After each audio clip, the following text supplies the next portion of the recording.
Bonjour, je suis Christophe Coupé, consultant en transformation digitale interne des entreprises chez Abalone. Aujourd'hui, je vais vous expliquer comment affronter la crise Covid-19 avec Office 365. Et pour commencer, nous allons regarder pourquoi Office 365 est une chance dans le cadre du confinement pour les entreprises. Il y a deux types d'entreprises aujourd'hui, il y a les entreprises à l'ancienne et puis les entreprises qui ont un outil ou une suite comme Office 365.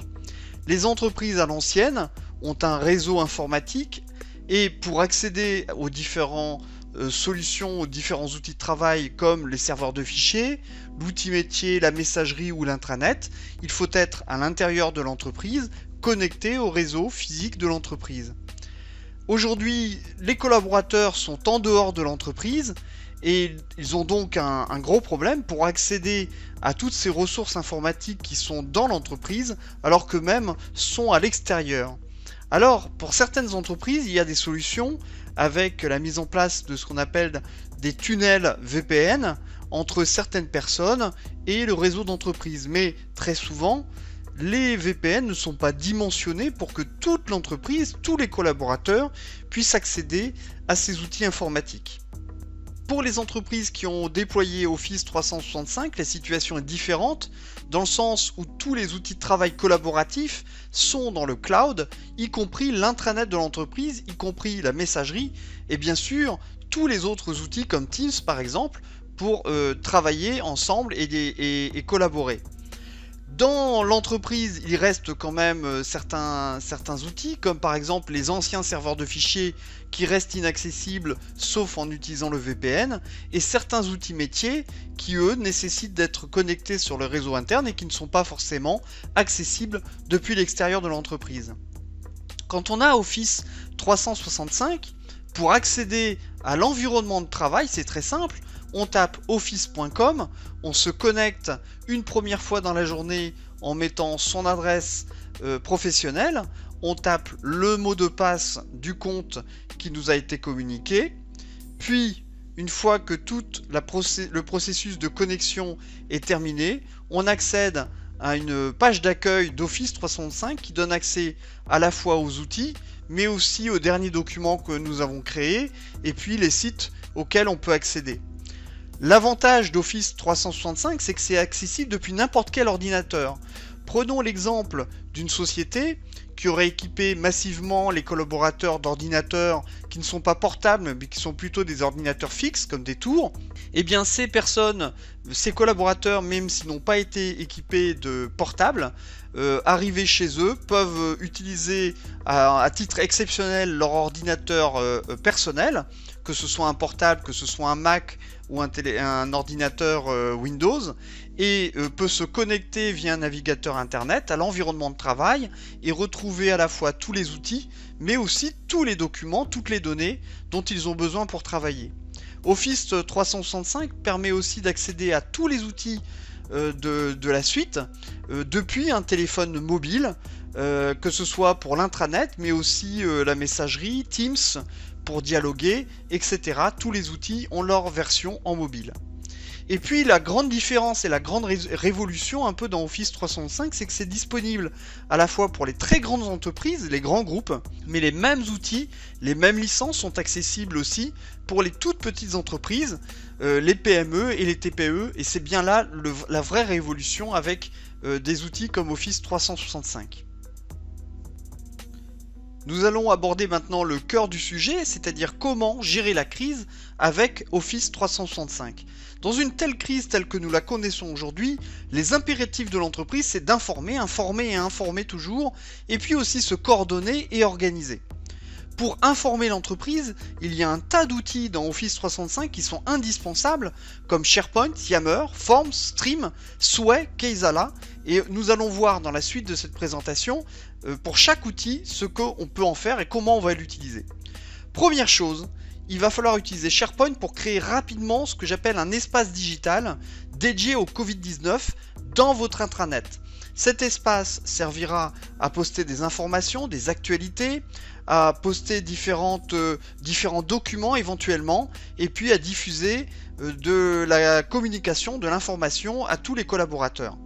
Créer un site, c'est pas du tout difficile avec SharePoint, et pour vous le montrer, on va voir ensemble la création d'un site SharePoint de A à Z avec Office 365 et avec SharePoint dans Office 365.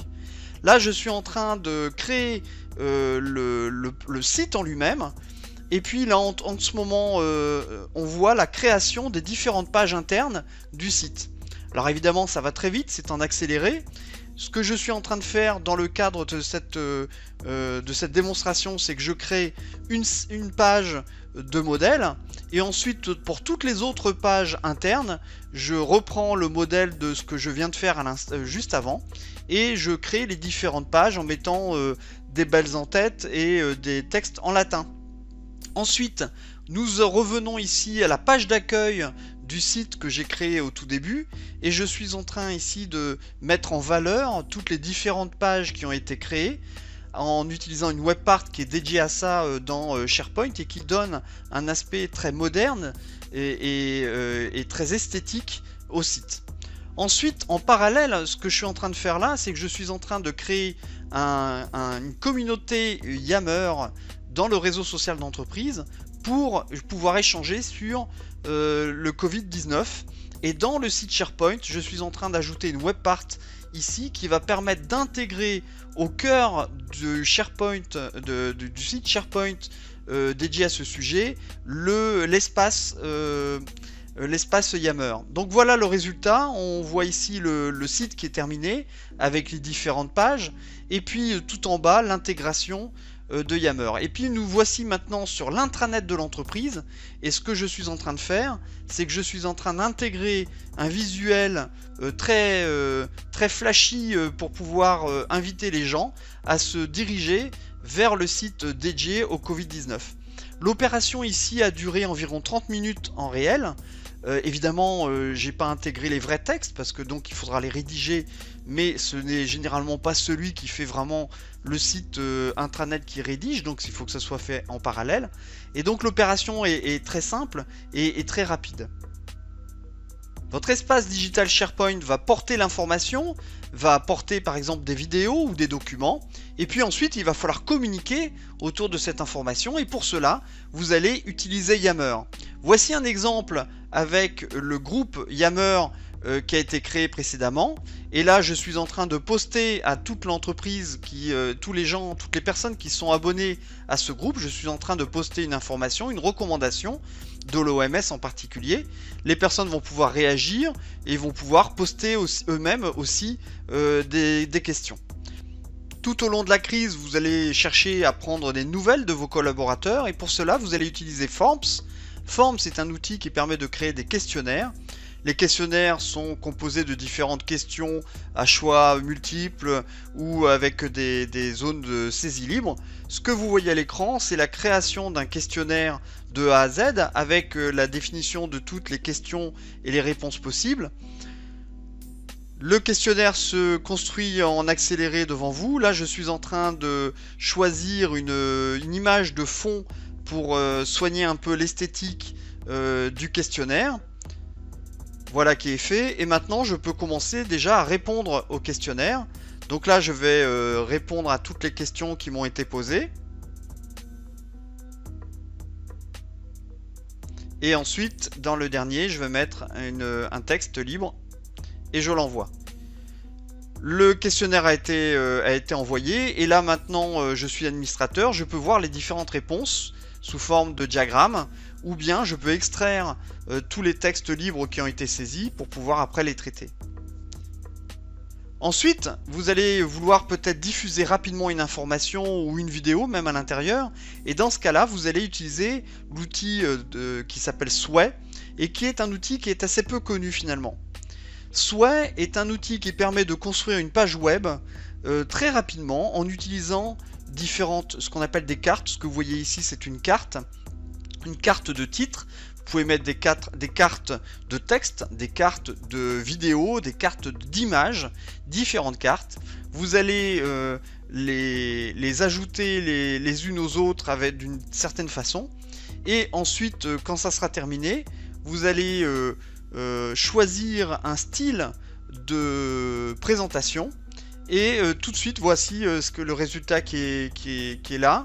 C'est une page web assez moderne, hein, vous voyez, avec les images qui s'affichent de façon un peu dynamique et qui permet de porter un message, de porter des textes ou de porter simplement une vidéo par exemple, et que vous pouvez diffuser, que ce soit en interne ou en externe.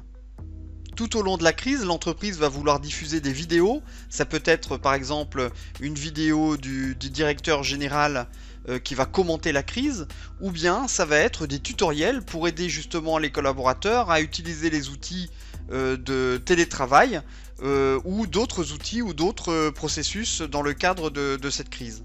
Pour cela, l'entreprise va utiliser l'outil qui s'appelle Stream, qui est un outil d'Office 365, et Stream est un outil qui permet de diffuser des vidéos en interne de l'entreprise avec plusieurs options pour créer des canaux, des chaînes de diffusion thématiques par exemple.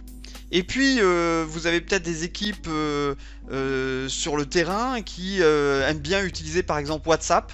Eh bien sachez qu'il existe un outil qui s'appelle Kaizala, qui est à l'intérieur aussi de l'offre Office 365, qui est disponible, qui est un WhatsApp-like, mais avec le grand intérêt que tous les échanges sont à l'intérieur de votre environnement de travail et donc sécurisés dans le cadre de votre métier, dans le cadre de l'entreprise.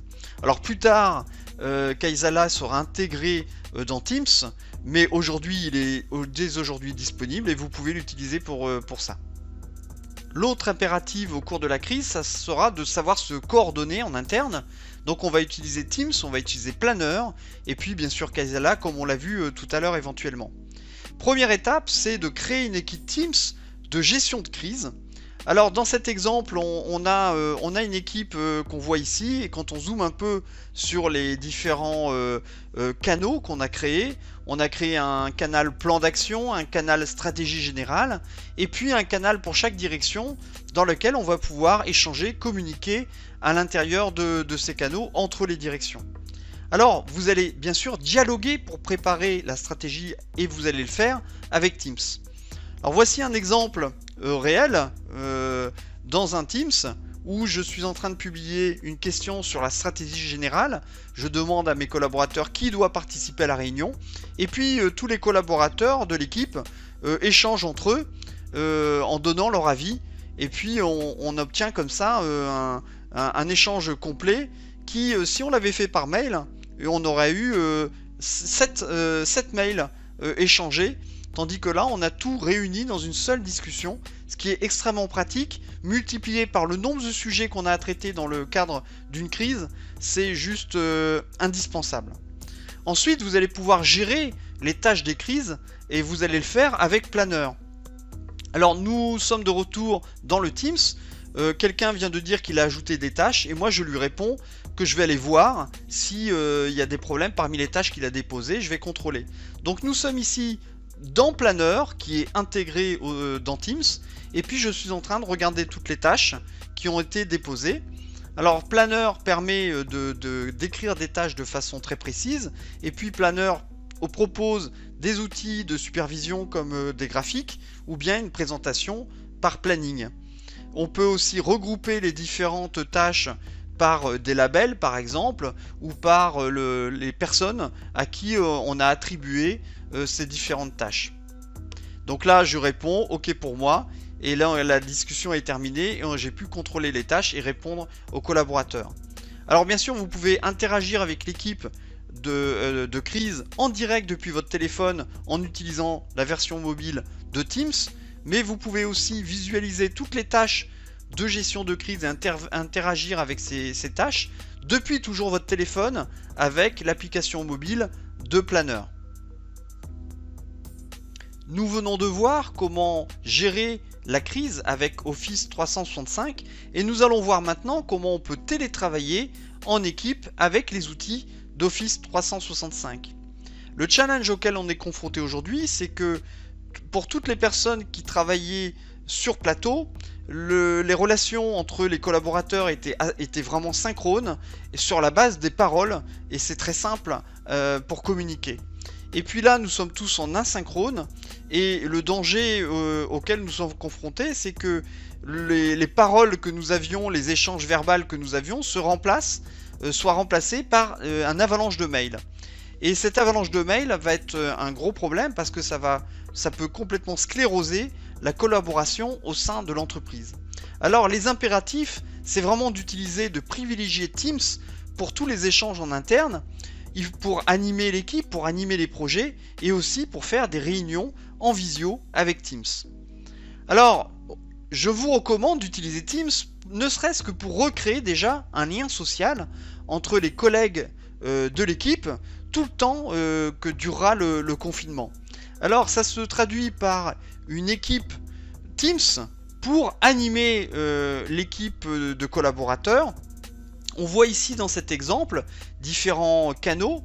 J'ai fait un canal par exemple communication dans lequel le manager pourra faire de la communication d'entreprise, un canal activité dans lequel tous les collaborateurs pourront échanger sur l'actualité de l'activité générale, un canal par exemple sur les processus dans lequel on va se poser des questions sur les processus de travail, et puis j'ai mis dans les deux derniers un canal entre nous où là c'est un canal un peu pour blaguer, pour détendre l'atmosphère, et puis un canal spécial confinement qui durera le temps de la crise, dans lequel on va pouvoir s'entraider le temps du confinement. Alors voyons en réel comment ça se situe, donc comment ça se passe.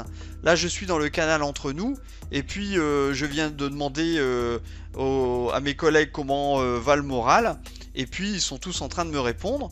Maintenant je vais dans le canal spécial confinement, et puis il y a un collaborateur qui a posé une question sur les magasins à recommander, et puis les différentes personnes vont pouvoir lui donner des recommandations. Là, on a posté une vidéo et puis on commente la vidéo entre nous.